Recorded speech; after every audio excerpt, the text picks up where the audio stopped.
বগুড়ায় ঈদের বেচাকেনা জমে উঠেছে। প্রতিদিন সকাল থেকে গভীর রাত পর্যন্ত মার্কেটগুলোতে ভিড় করছেন ক্রেতারা। ভৈরবে পছন্দের পোশাক কিনতে এক দোকান থেকে অন্য দোকানে ছুটছেন ক্রেতারা।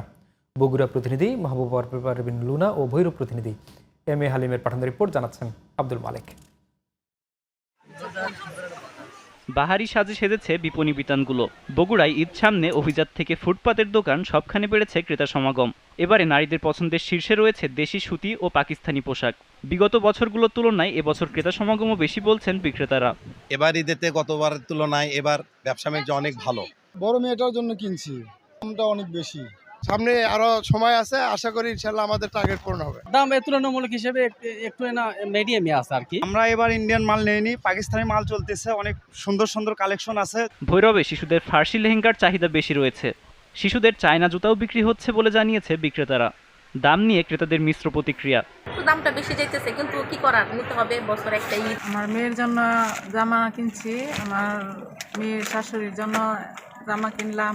জামা জুতা সবকিছুরই দাম বাড়তি। বেতন বোনাস হলে বেচা বিক্রি আরও বাড়বে প্রত্যাশা বিক্রেতাদের। আব্দুল মালেক, জিটিভি নিউজ।